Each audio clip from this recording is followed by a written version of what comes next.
Bismillah. Assalamualaikum warahmatullahi wabarakatuh.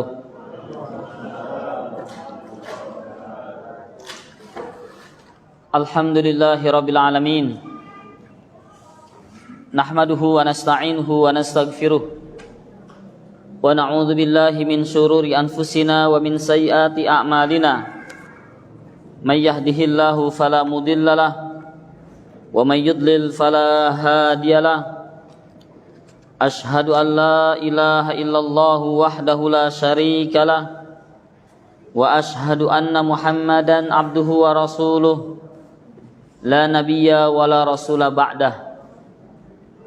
Allahumma salli wa sallim wa barik ala Muhammad wa ala alihi wa ashabihi wa man ittaba'ahum bi ihsanin ila yaumiddin. Ayol ikhwah rahimani wa rahimakumullah. Usikum binafsi wa iyyakum bitaqwallah. Haitsu qala Allah subhanahu wa ta'ala fi kitabihil azim. Ba'da a'udzu billahi minasyaitonir rajim. Ya ayyuhalladzina amanu ittaqullaha haqqa tuqatih wa la tamutunna illa wa antum muslimun.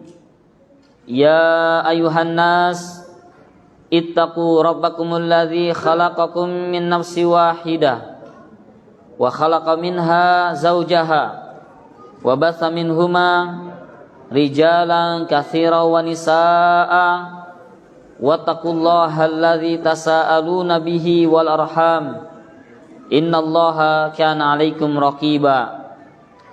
Ya ayyuhalladzina amanu ittaqullah wa qulu qawlan sadida yuslih lakum a'malakum wa yaghfir lakum dzunubakum wa may yuti'illah wa rasulahu faqad faza fawzan 'azima wa ba'du.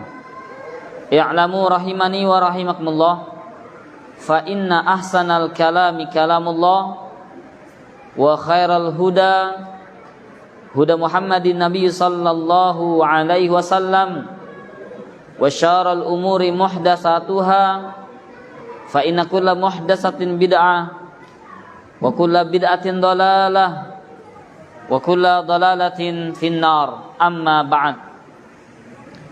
Kepada para jamaah sekalian Masjid Nurul Hidayah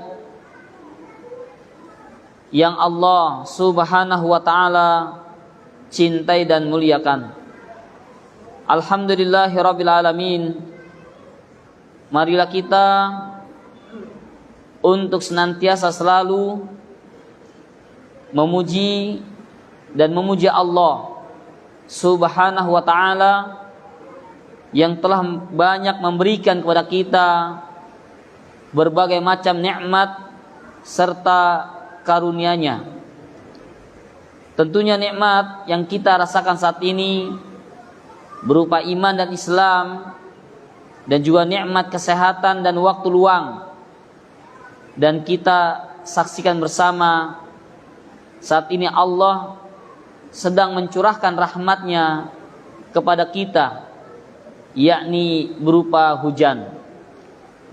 Marilah kita berdoa kepada Allah agar Allah memberikan kepada kita hujan yang bermanfaat. Allahumma sayyiban nafi'an, Allahumma sayyiban nafi'an. Ma'asyiral muslimin, azanallahu wa iyyakum jami'an. Kemudian di majelis ta'lim yang mulia ini kita tidak lupa mengucapkan salawat dan salam, semoga senantiasa selalu tercurahkan kepada Nabiul Mustafa Muhammad sallallahu alaihi wasallam, dan juga semoga tercurahkan kepada para sanak famili beliau radhiyallahu ta'ala anhum jami'an, kepada para sahabat beliau radhiyallahu ta'ala anhum jami'an, dan juga semoga kepada kita sekalian, yakni sebagai pengikut Rasulullah sallallahu alaihi wasallam. Amin ya rabbal alamin. Ma'asyiral muslimin rahimakumullah. Di kesempatan yang berbahagia ini kita akan melanjutkan membaca kitab Hadis Arba'in An-Nawawi, tentunya karya Fadilatul Syekh Al-Imam Abu Zakaria Yahya bin Syaraf An-Nawawi rahimahullah. Kita telah sampai pada hadis yang keempat, yakni tentang proses penciptaan manusia dan juga tentang memahami takdir dengan baik. Dan kita telah membaca hadis tersebut, dan saat ini kita akan yakni mengambil beberapa faedah dari hadis tersebut. Yang pertama adalah bahwasannya hadis yang mulia itu menerangkan, menjelaskan kepada kita tentang bahwasannya proses penciptaan, pembentukan manusia dalam rahim mulai dari nutfah, yakni dari setetes air mani yang bertemu dengan sel indung telur. Bahkan jika kita yakni mempelajari atau coba ingin mengetahui tentang sperma ataupun mani yang dikeluarkan oleh seorang laki-laki itu, sekali keluar jumlahnya yakni embrio ataupun zigot tersebut kurang lebih 200 juta.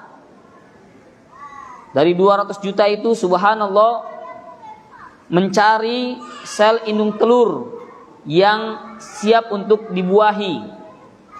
Itu kita di sana berkompetisi siapa yang akan menjadi manusia yang akan terlahir di dunia yang fana ini.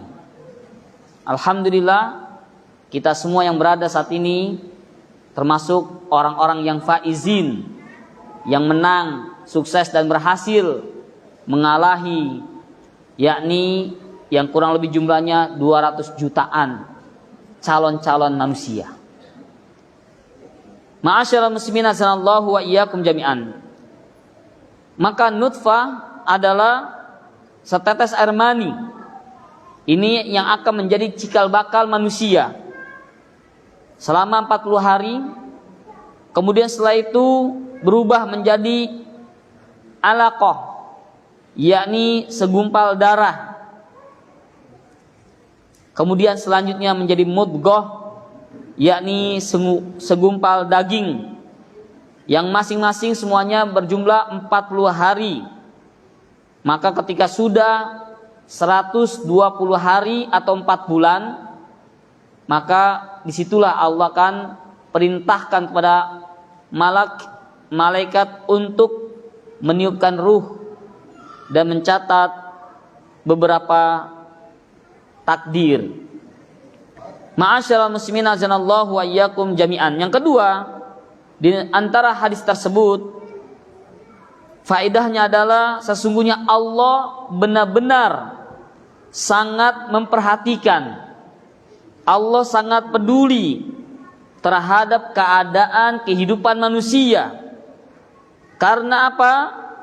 Karena Allah mengutus yakni beberapa makhluknya berupa malaikat, ada yang bertugas untuk mengurusi manusia ketika mereka berada yakni di alam rahim sebagai janin.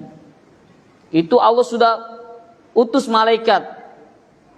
Kemudian ketika berada di dunia pun Allah pun mengutus malaikat lagi yang bertugas untuk mengawasi, mencatat setiap amal, perbuatan maupun perkataan kita yang kita kerjakan di dunia ini. Ma yalfidhu min qaulin illa ladaihi raqibun atid.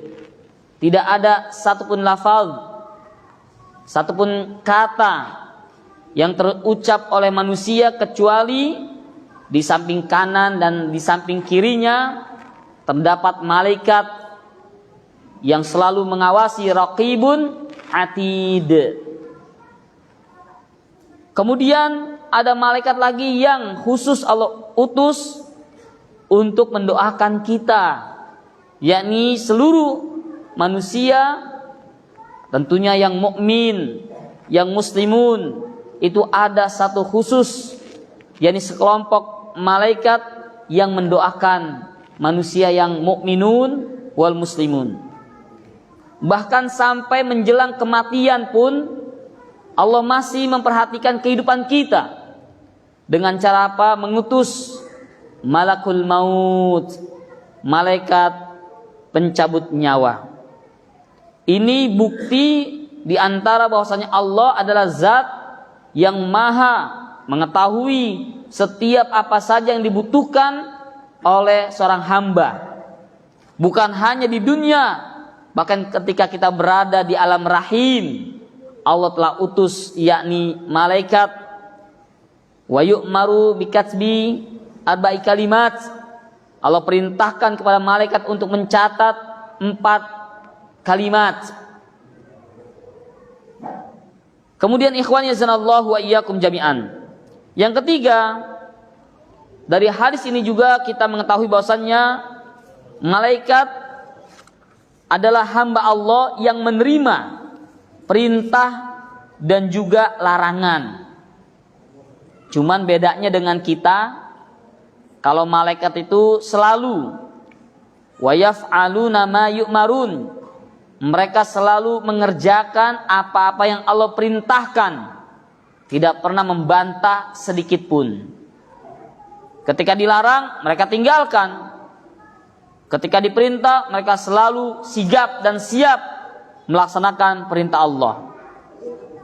Adapun manusia diperintahkan dan juga dilarang, namun banyak melalaikan yakni perintah Allah dan mengabaikan larangan Allah. Kemudian ma'asyiral muslimin azanallahu wa iyyakum jami'an. Di antara faidah hadis tersebut yakni bahwasannya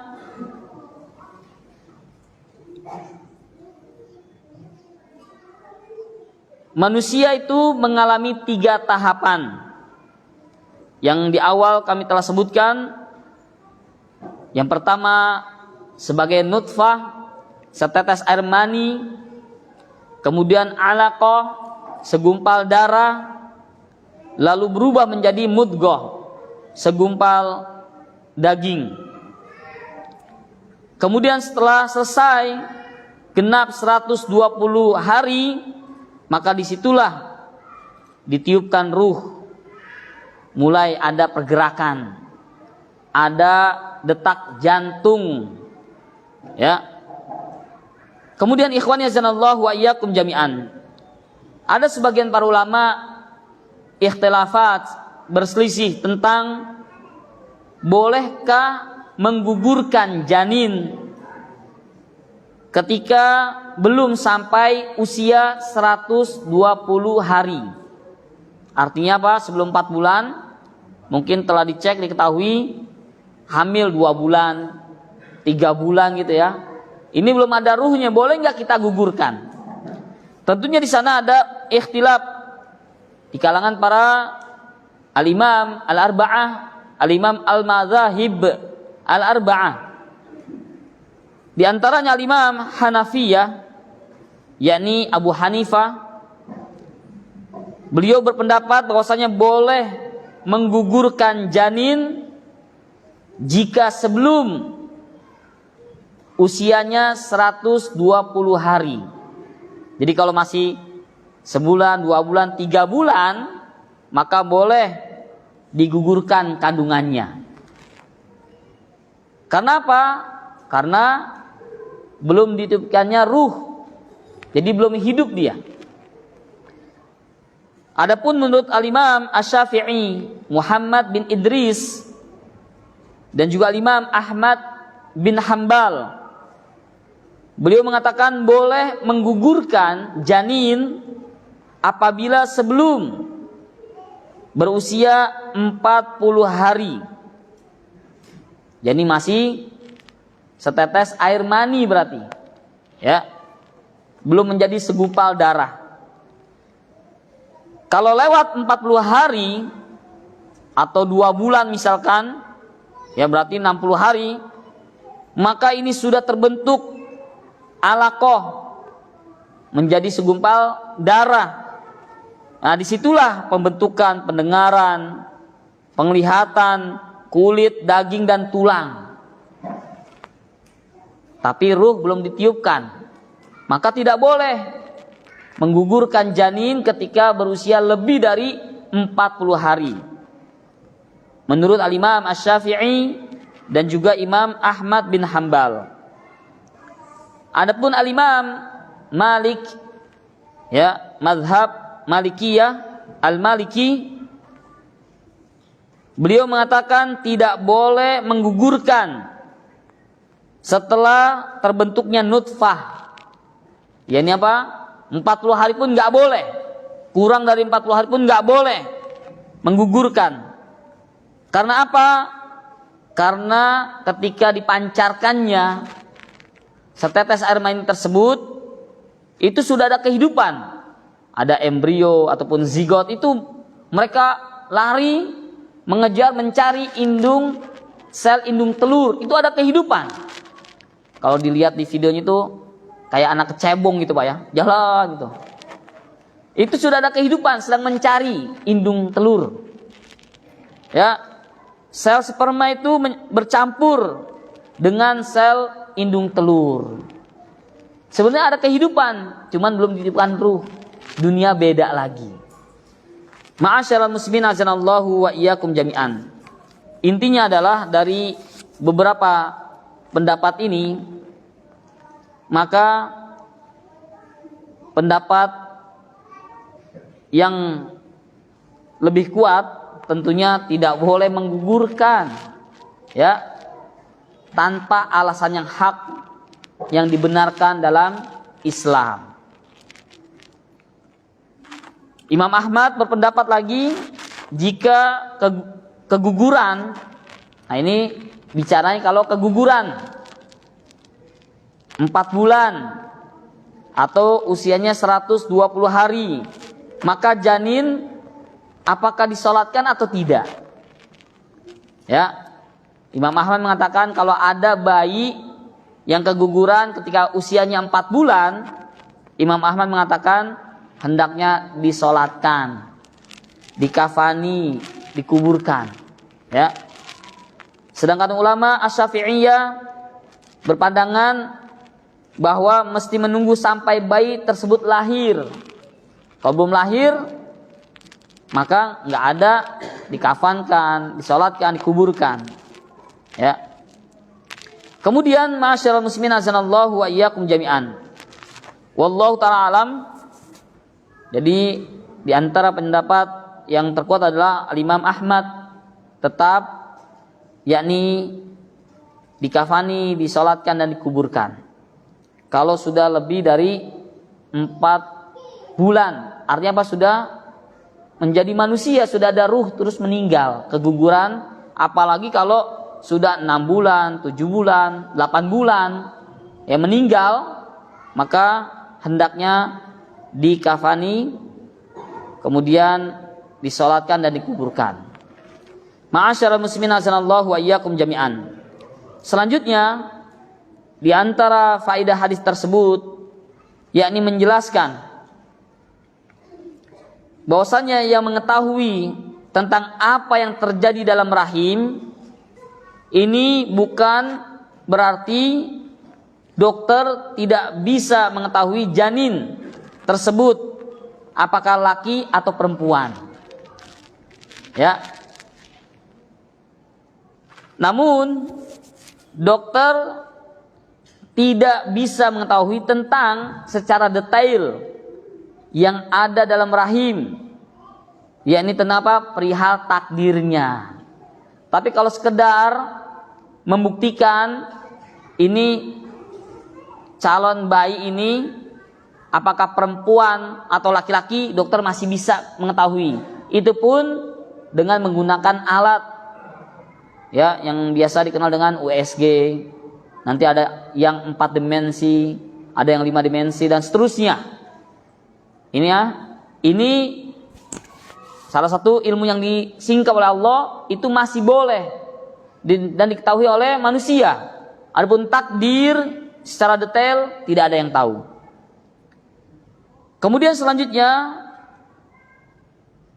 di antara faedah hadis tersebut bahwasannya rizki, ajal ataupun maut dan juga amal, apakah dia orang yang sa'idun bahagia atau syaqiyun atau orang yang sengsara, dari setiap manusia sudah diketahui dan telah dicatat sebelum kita lahir di dunia ini. Ketika berusia 4 bulan ditiupkan ruh, maka disitulah Allah perintahkan kepada malaikat untuk bi'katsbi, untuk mencatat, menulis tentang apa? Rizkinya, wa ajalihi, ajalnya. Ya, rizki dan ajal ini didahulukan karena ini sesuatu yang pasti, ya, yang Allah telah tetapkan. Maka kita nggak usah khawatir ya tentang rizki kita, Allah telah tetapkan. Sama dengan al-ajalu, tentang kematian, nggak usah nyari-nyari mati. Aduh, udah nggak sanggup nih hidup, mati aja dah. Nggak usah, udah bakal datang. Nggak usah diundang, bakal datang dia. Ya, sama pun seperti apa rizki. Ya, maka ikhwan yazanallahu wa iyyakum jami'an. Kemudian tentang amal, apakah dia menjadi orang yang di akhir hayatnya sa'idun, bahagia, menjadi ahlul jannah, atau sebaliknya syaqiyun, menjadi orang yang sengsara, menjadi salah satu penduduk ahli nar. Ma'asyiral muslimin azanallahu wa iyyakum jami'an. Tentunya juga harus dipahami, Ustadz, rizki itu kan sudah Allah tentukan, kapan dapatnya, berapanya, hari apanya sudah Allah tentukan. Iya betul.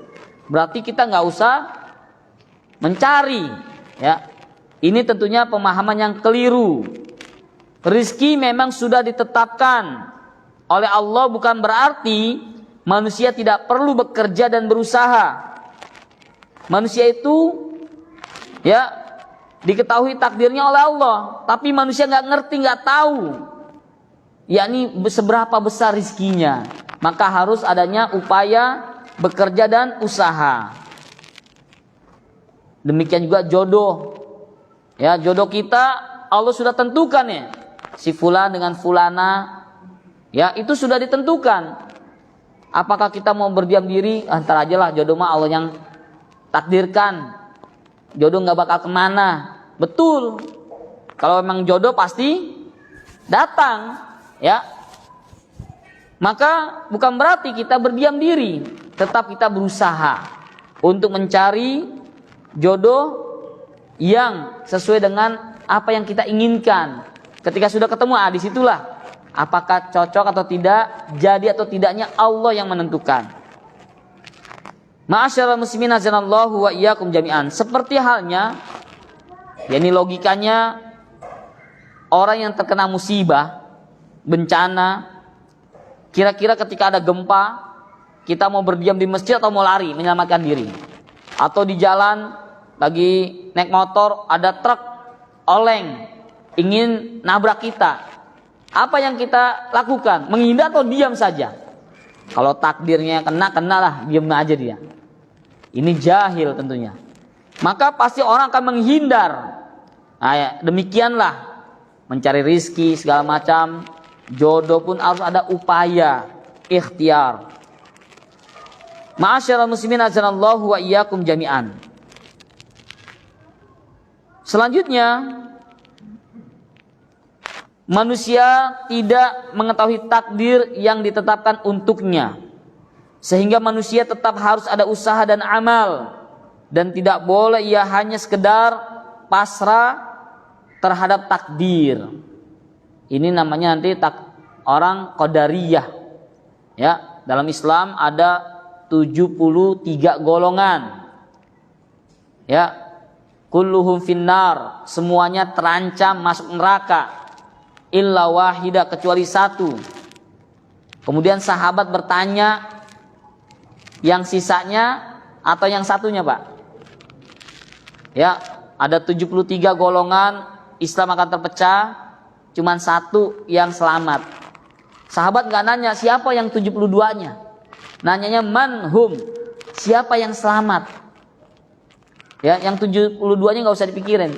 Yang penting selamat dulu nih. Maka kata Nabi, ma ana alaihil yauma wa ashabi. Yani yang selamat adalah orang-orang yang beragama sesuai dengan apa yang aku dan para sahabatku beragama pada hari ini. Jadi agamanya harus sesuai dengan apa yang dicontohkan oleh Rasulullah dan diikuti oleh para sahabat ridwanullah alaihim jami'an. Maka ma'asyiral muslimin azanallahu wa iyyakum jami'an, yang dikenal dengan kelompok ahlus sunnah wal jamaah gitu ya. Nah, dari 72 itu ada beberapa kelompok tersebut namanya qadariyah. Dikit-dikit takdir gitu ya. Ini tidak dibenarkan dalam Islam. Ma'asyiral muslimin azanallahu wa iyyakum jami'an. Selanjutnya, amalan merupakan sebab seseorang untuk bisa masuk ke dalam surga. Kita beramal soleh, itu salah satu sebab agar kita bisa masuk ke dalam surga. Ya. Maka ikhwan yazanallahu wa iyyakum jami'an, walaupun orang masuk surga itu tentunya bukan semata-mata disebabkan karena amal ibadah yang dia kerjakan, tidak. Karena Allah mengatakan yudkhilu may yasha'u fi rahmatih. Sesungguhnya Allah memasukkan seorang hamba itu ke dalam surga berdasarkan karena rahmat dari Allah. Nah, tinggal bagaimana caranya kita bisa mendapatkan rahmat dari Allah. Tentunya dengan beramal saleh. Sebagaimana Allah katakan dalam surat Az-Zukhruf ayat yang ke-72. Allah berfirman, a'udzu billahi minasyaitonir rajim, wa tilkal jannatul lati uristumuha bima kuntum ta'malun. Itulah surga yang diwariskan kepada kamu disebabkan karena apa? Dengan amal-amal yang dahulu kamu kerjakan. Maka di antara faktor terbesar agar kita mendapatkan rahmat Allah dengan beramal soleh di dunia ini. Ma'asyiral muslimin azanallahu wa iyyakum jami'an. Kemudian di antara faedah hadis tersebut adalah ada orang yang beramal dengan amalan penduduk surga, rajin sholat misalkan, rajin puasa, ya. Dia telah melakukan amalan-amalan penduduk surga menurut pandangan manusia. Namun ternyata akhir kehidupannya ternyata yakni su'ul khatimah, mati dalam keadaan jelek. Atau sebaliknya ada orang yang dianggap hina, suka maksiat, berbuat dosa begitu banyak, namun ternyata di akhir hayatnya dia melakukan amalan soleh, kemudian wafat, maka dalam keadaan husnul khatimah. Sehingga apa? Dia masuk ke dalam surga. Maka perlu diketahui ikhwani fiddin azanallahu wa iyyakum jami'an, tentang surga dan neraka Allah telah tetapkan. Kita di surga atau di neraka Allah sudah tentukan. Sehingga di dalam hadis tersebut Allah mengatakan bahwasannya inna ahadakum la ya'malu bi amali ahlil jannah, sesungguhnya salah seorang di antara kalian mengerjakan amalan penghuni surga, hatta ma yakunu bainahu wa bainaha illa dhira', sehingga antara dirinya dengan surga itu tinggal sejengkal lagi. Fayasbiqu alaihil kitab, ternyata catatan takdir telah mendahulinya. fayamalu bi amali ahli nar. Sebelum wafat dia mengerjakan amalan ahli neraka. Maka fayadkhuluha. Maka dia pun mati dalam keadaan su'ul khatimah. Maka dia pun masuk neraka. Dari sini ikhwani azanallahu wa iyyakum jami'an. Allah menggambarkan ada orang yang beramal soleh, ya baik, tadi sering sholat, baca Quran, puasa, tiba-tiba di akhir hayatnya dia meninggal dalam keadaan su'ul khotimah. Di dalam hadis disebutkan, ya diterangkan lagi oleh Rasul bahwasanya inna ahadakum, sesungguhnya salah seorang di antara kalian la ya'malu, yang dia beramal bi amali ahli jannah, dia melakukan amalan-amalan penghuni surga. Fima yabdu linnas, ini menurut penglihatan pandangan manusia, bukan menurut Allah. Jadi ada orang rajin sholat, iya betul rajin kok, mati kok masuk neraka ya.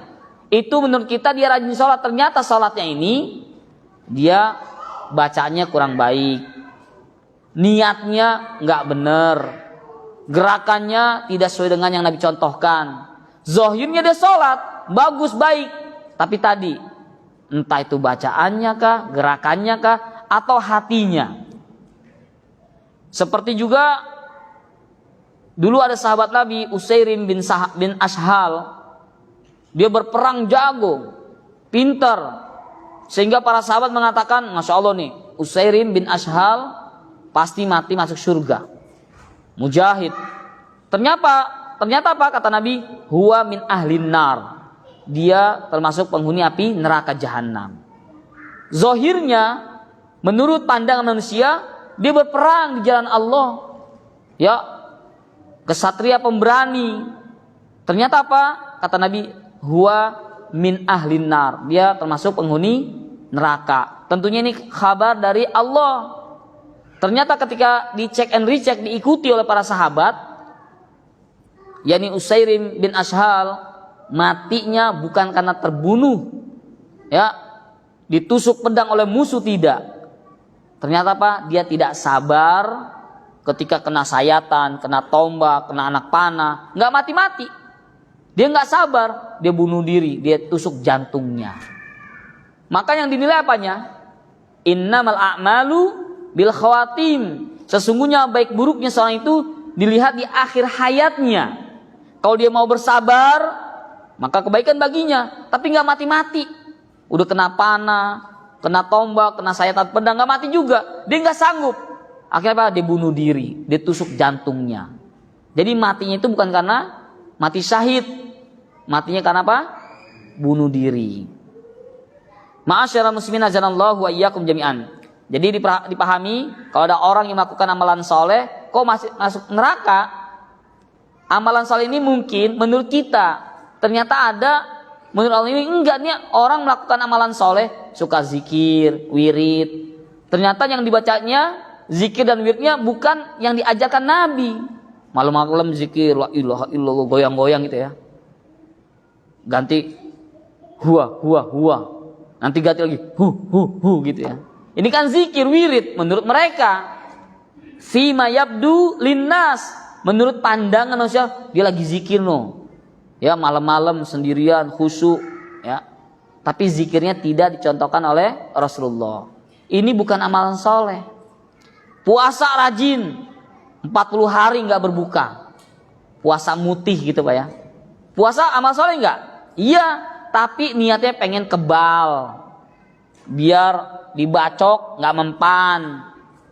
Puasanya bagus, tapi niatnya nggak benar, cara nggak benar, bukan amal soleh. Kalau mati, finnar, terancam masuk neraka.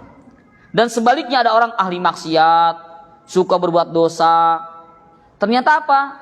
Di akhir hayatnya sebelum mati dia tobat. Yang dinilai yang mananya? Yang akhirnya. Innamal a'malu bil khawatim. Sebagaimana disebutkan ada satu kisah, ya ini dalam kitab Suwaru min Hayati Tabi'in. Jadi kehidupan-kehidupan orang-orang terdahulu dari kalangan para tabi'in. di zaman Al-Imam Malik yang dikenal dengan Miftahu Darul Hijrah. Jadi kuncinya kota Madinah, Imam Darul Hijrah. Di suatu kampung, bahwasanya di sana ada seorang wanita pelacur yang suka menjual dirinya, kemudian mati.